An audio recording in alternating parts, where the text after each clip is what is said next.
Thank you, Mr. Chairman, for your leadership in this issue. And as we move to the next panel, and I'm going to ask the next group to come up, I think it couldn't be more timely, since we heard earlier today was the percentage, 80% of school districts are under 6,000 students. So this notion of the importance of reaching rural districts could not be more significant in terms of all that we're trying to achieve here. If the panelists, the final panel would come up, be great. Joni Leibowitz is going to lead this panel. Unfortunately,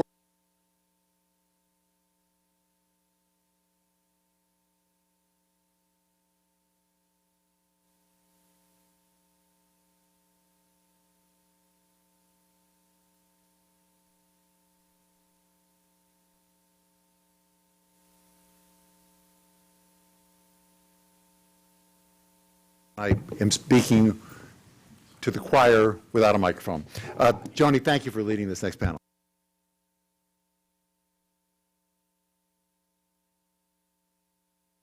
Okay, get the first thing, get the microphones going. All right, so this is going to be fun. This is our last panel of the day, focusing on some of my favorite things: policy, and I'm the Vice President of Policy at Common Sense Media, and money, because what could be better than that? So, and I think we're going to do this maybe just to liven things up a little differently from a few of the other panels. And we'll start sort of, you've heard of flipped classrooms, I think.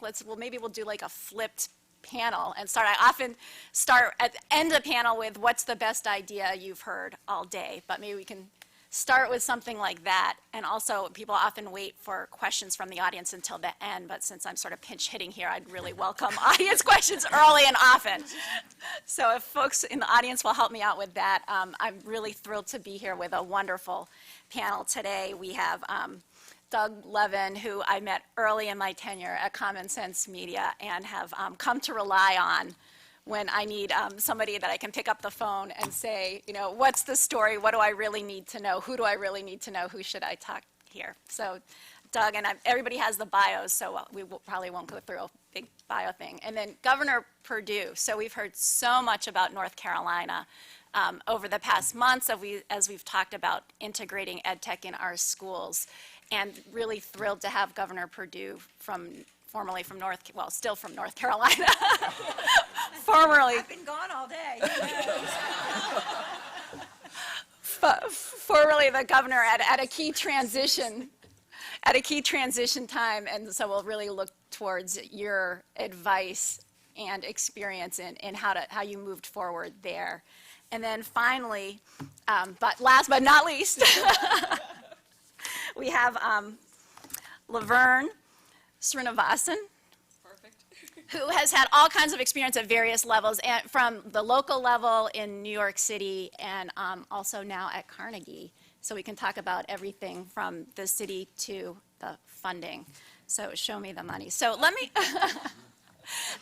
just start with a question we've heard a lot all day long and listened to some great panelists and some great ideas. Why don't we start with where's a great opportunity there? What have you heard? What were you tweeting that was sort of like an aha moment for you during the day as far as a policy lever, a funding lever that can really help move forward and catalyze the transition to digital learning?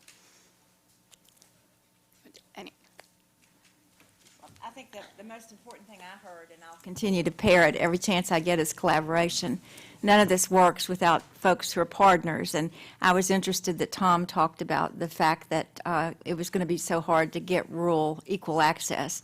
Let me just suggest that that's not always true. We've proven it's not true in North Carolina because we built a team from the ground up, from the governor's office down to the smallest school system in our state. And we worked together. We brought all the providers in. We understood that they controlled the gold, but we controlled a lot of people and a lot of ability to talk ugly or positively about their cable and media companies. We weren't reluctant to do that. So I think the option today, the opt word from my perspective, is collaboration and time.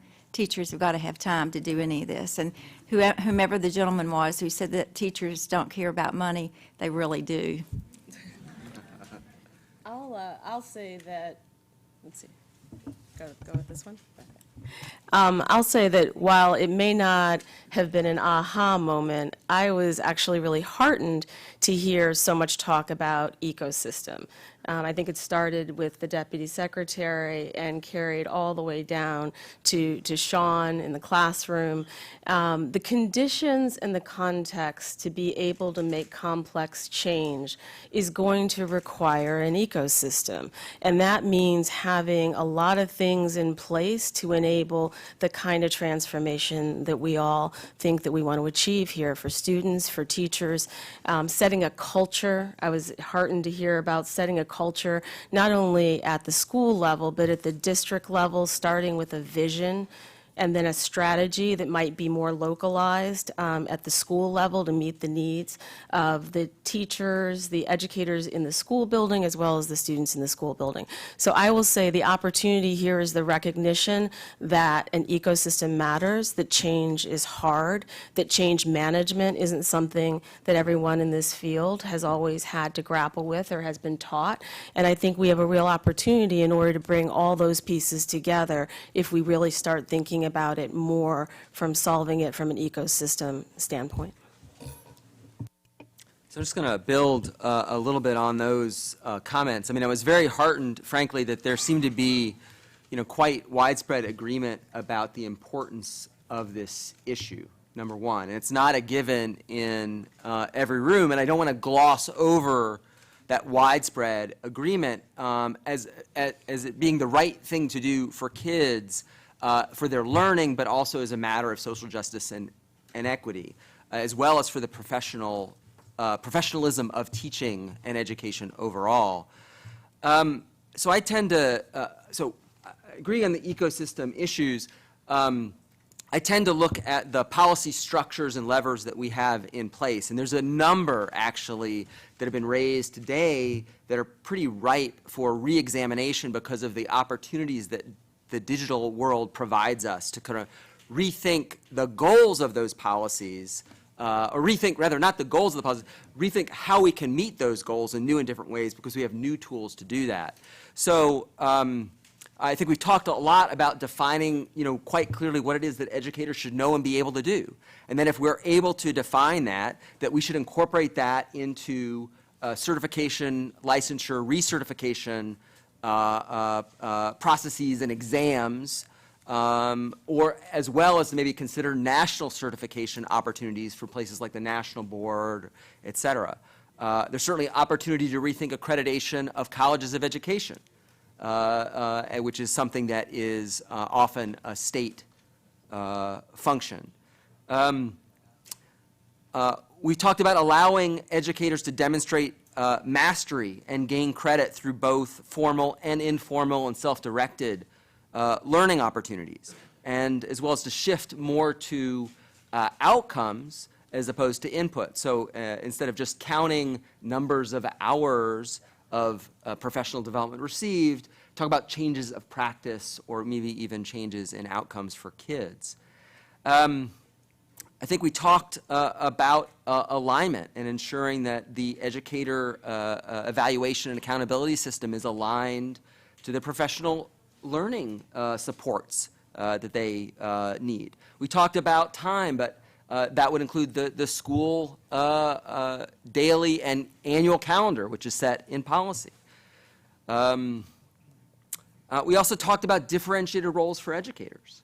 Right? And so maybe the wrong model is that an educator should try to do, sort of everything because there isn't enough time in the day, but maybe we should have differentiated roles and allow teachers to specialize in technology can help us to create those new sorts of teams. So I think there have been actually a number of really fabulous ideas and a number of different levers. Actually, many of exist primarily, frankly, at the state or national level, not federal with a capital F.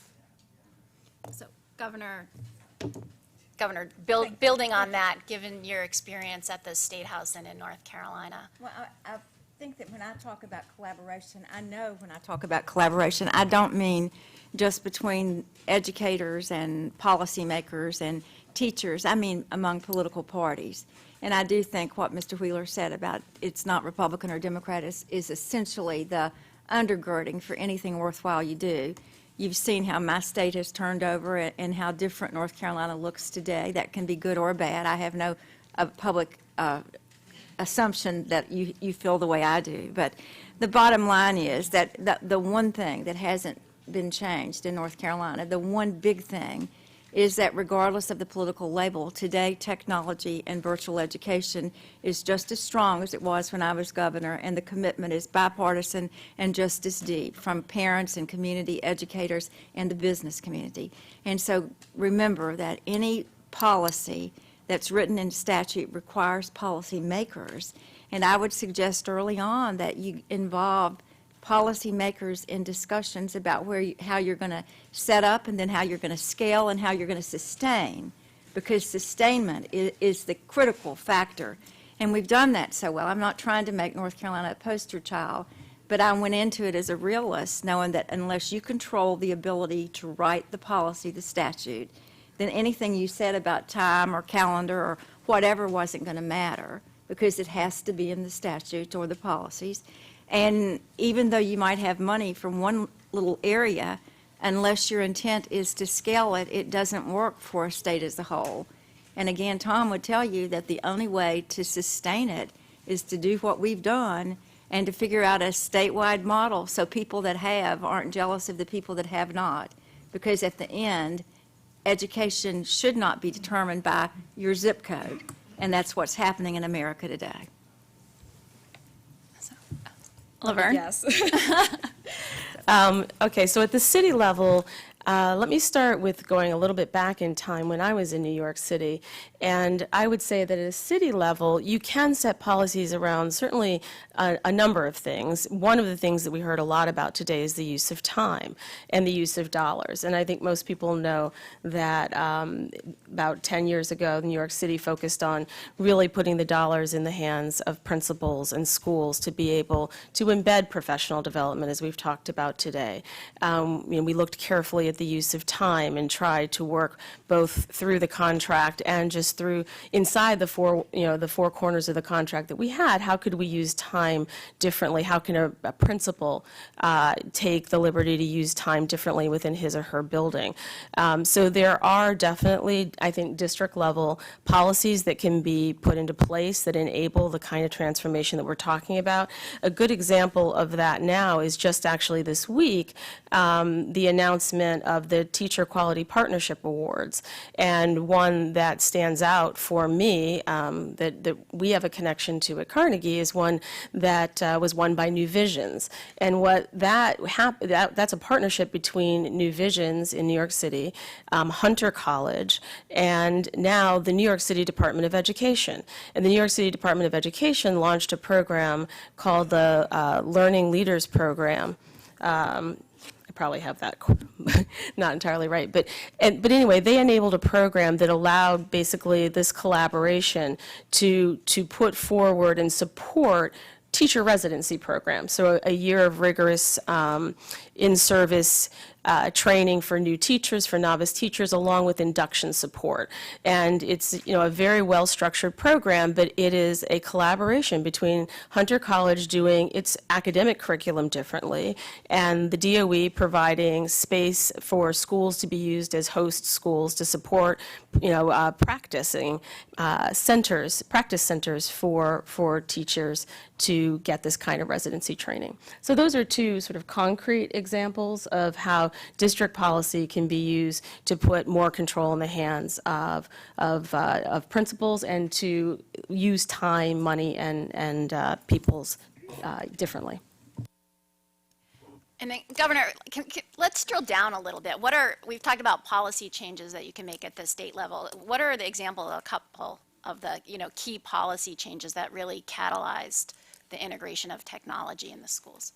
Well, I started doing digital maybe 15, 14 years ago as lieutenant governor, when I realized that in our state and in most of our states in the country, you don't have equal access to education, which our Constitution guarantees, without some kind of equal access to good teachers and high-quality learning. And so we started a virtual school. Myra Best is traveling with me, who did a first commission around business and education. And as we got into that piece, we had to change the statute to allow North Carolina to run a virtual program, because our funding still, in many cases, is tied to seat time in schools. And so we had to figure out a way to pay for a kid in one county to attend a statewide platform of virtual. So we realized pretty quickly that we needed money. And because I knew some people in the assembly, I convinced them that we needed money, and we began to fund, in one way or the other, virtual. The truth of the matter was then, and still in many cases, is that your superintendents see that kind of initiative as an offset of their existing budget. And Mark and folks like him who are innovative superintendents understand that you've got to do what you've got to do, and he has made it work in Mooresville and in other systems in our state. So you have that. We changed some of the staff development to allow folks across the state to learn how to use digital. One of the coolest things that ever happened to me was a 33-year teacher in a little rural county who had already handed in her paper. She was Teacher of the Year several times in that county. She said, "Bev, I've stayed because now I like this stuff. I like these computers," because it really energizes and re-energizes a classroom. So we changed things that would allow the teacher to stay beyond her normal time. And we've begun to award great awards for systems, all kinds of systems. They don't all look like Mark's. But if a little country system improves and figures out a way to embed digital, it's just as important there as it is for a rock star like Mark and what he's doing.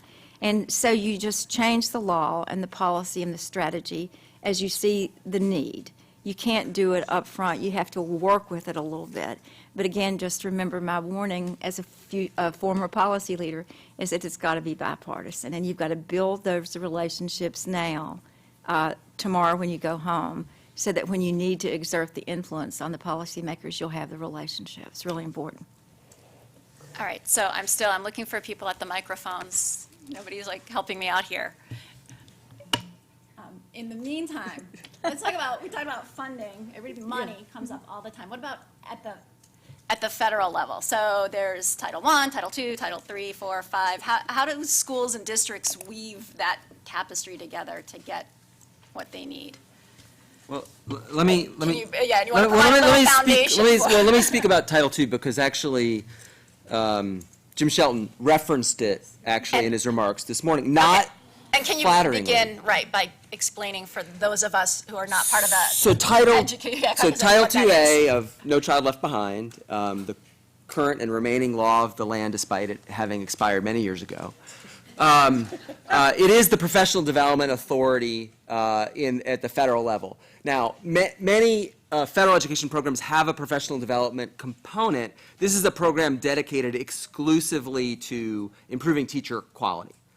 And it is somewhere north of $2 billion a year that is distributed to virtually every school district around the country. Now, actually, to Chairman Wheeler's point, though, it actually tends to go to larger districts and more urban districts at a greater rate than rural districts. So rural districts may get some money, but in some cases it is a very small amount of money. So what's challenging about that fund is that the amount of discretion that is provided for the use of those dollars. And so that money not only is spread very thinly across every school district, and while that sounds like an awful lot of money, when you start talking about 15,000 school districts, 110,000 schools, 3 million teachers, the numbers don't look quite so good. But it is spent for professional development. It is spent for class size reduction. In fact, in the latest funding year, the federal government basically paid for 15,000 teacher salaries as class size reduction through that program. And it goes to a variety of sort of professional development and other sort of teacher quality related initiatives, including some that have nothing to do with academic improvement. And so it's a program that is rough in terms of sort of summing up to something that is moving the needle. And what we do know about the professional development is provided, and it's exactly to Frank Gallagher's earlier point, is it tends to be short-term, disconnected with teacher needs. And if you talk to educators themselves about that professional development experience, it's not, they don't get good reviews. And so I think Jim was correct in saying that folks are dissatisfied with the opportunity that is being missed with that program. I think where people disagree is what it should look like going So forward. you've advised lots of folks in the Department of Ed. How do you turn that around? Today in this Congress, I would focus on states.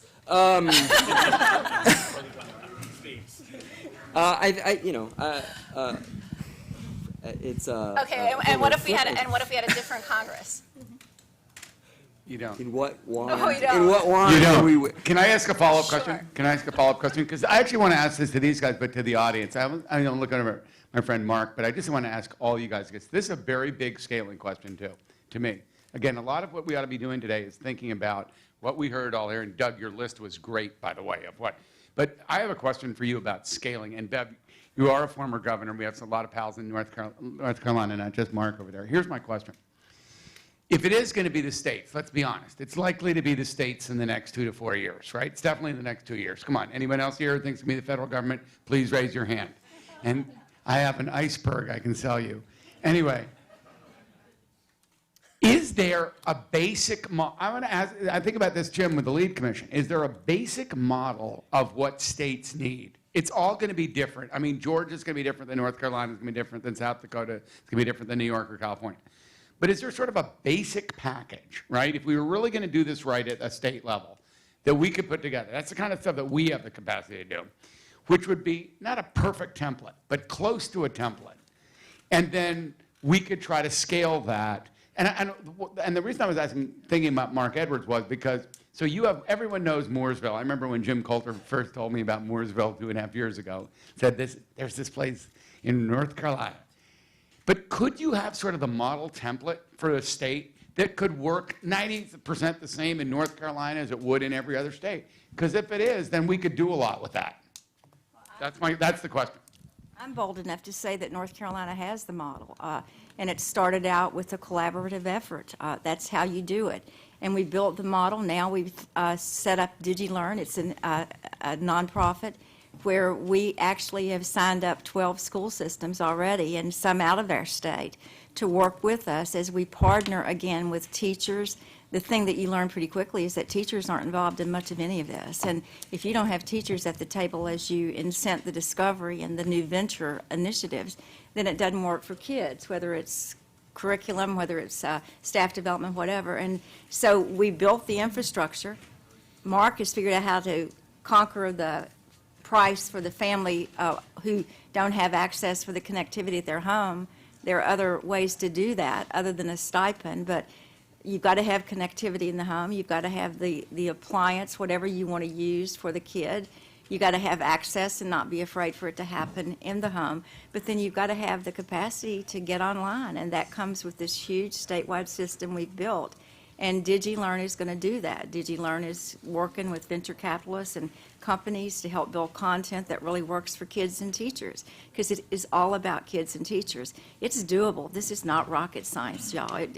Perhaps it's offsetting when you think of it in the whole, but it is easy. We started out a little way, and we went to scale in 4 years.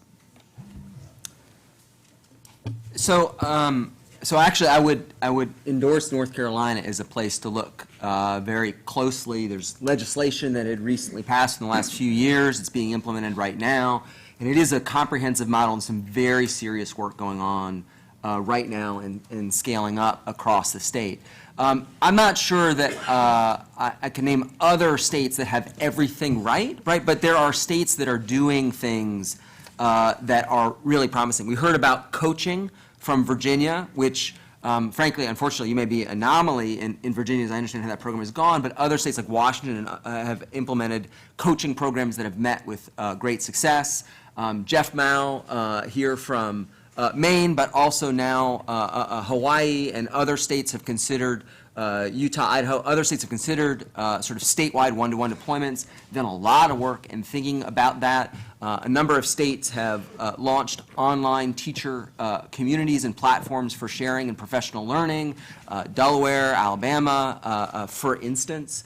And then there's also been some huge new investments that states have made that are rolling out right now in places like Rhode Island and Connecticut, California. Certainly New York is on the verge of potentially, depending on how the voters vote, huge investment. And so I think there is tremendous opportunity right now, and there are a lot to be learned from sort of the lab of experiment that's going on in the States. And then what about private funding? Is there a place for that? How does that fit in? Go ahead. I think you've got to have the private funding that's part of the telcos. I mean, you can't make it happen unless they're willing to work with the rates and work with you. We didn't need funding. We've had the state do their part, but you've got to have the telecoms in the business with you. You can't fight them from the top. You've got to fight them from the ground up, and that starts in local districts. And I might add, as the mama of this group, don't be afraid to fail. We've heard that once today. But I've been so impressed with people who say if you don't try, then you never, ever know that you can do it. But you've got to fail. 7 out of 8 VCs fail. And you've got to be okay with that because that's how you finally learn to succeed. So start somewhere in your systems when you go home, and you can win and you can succeed, but you may make some missteps, but that's okay. I think that one of the opportunities, or a few of the opportunities of private funding, certainly as we've looked at it at Carnegie, is an opportunity to seed innovation. You heard some discussion about micro-credentialing in the last panel. And that's something that, is innovative and takes a different approach toward how you think about teachers acquiring the skills and knowledge that they need, and how they can get recognized for that, and go toward professionalizing their experience and taking their own learning into their own hands. So there's an opportunity to seed innovation. I think there's another significant opportunity for collaboration and to encourage collaboration. I think that's another comment that the Deputy Secretary made early on today around there are a lot of folks working in silos, a lot working with a certain core competency organizations and then dabbling in other areas, and that maybe those who are dabbling could perhaps stop dabbling and leave it to others. I mean, there's a tension with that because the people who are dabbling could end up coming up with a better solution than the people who already have a solution. But I think what private funding can do is we can take some risk that you might not otherwise be able to take. There's some flexibility that you might not otherwise have. You can look at the landscape of potential need, as we talked about today. Where are the gaps in this ecosystem? What can funding enable in terms of innovation, creativity that allows, for example, in the professional development area, for things to thrive and to be tried and to potentially fail? Excuse me, might I add, lest I go home and be murdered, we are very grateful to Carnegie and Gates for seeding DigiLEARN. And the fact of the matter is they do such great work. I don't think of them as private funding. I think of them as America's funding. So thank you. Is that good enough? Michelle's like... So I do want to actually just jump in and echo kind of a point that Michelle had raised earlier, and actually was also raised by our colleagues from Baltimore County, which is around coherence and equity. So I think private funding can play a critical role if it is part of a coherent plan that is sustainable. And I understand we need to be able to take risk, but we also can't create a culture where we're building large systems that are reliant on that private funding. I think, funders change directions. It's their prerogative. And, we need to be sort of eyes wide open. And then also from an equity perspective, particularly thinking about this from a state level, those opportunities for private partnership are not equally distributed across every community. And I think if we think this is the right thing to do at some level, and I think Governor references, we have an obligation, for the state and localities to do their part first, and then we can, look for innovation and best practice and help, really learn how to advance everybody through private support. And I'll just add to that, I completely agree with you, and I think Stacy's here. I mean, I think people are, foundations and other venture folks are looking at organizations being able to become sustainable. I mean, I think the days of organizations being forever funded with philanthropy are probably long gone. So I think when we're looking at models that, we talked about scaling, well, you're not going to scale something that's not sustainable. You may create something that's, a best practice or a proof point with that type of funding, but the scaling of it is not going to happen, I don't think, with philanthropy. Okay, so let's go to the phones. Frank Gallagher.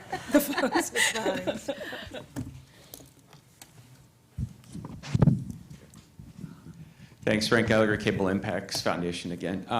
So we've had a very rich and important and detailed dialogue today that's covered a lot of opportunities, a lot of challenges, some obstacles, and a lot of hope.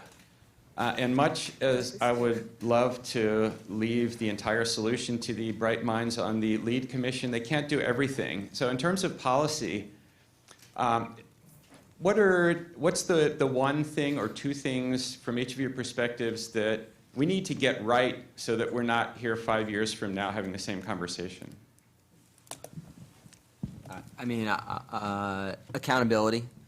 So much of the conversation up here from educators and folks in school systems is about the alignment of that accountability system with support for educators and building them up.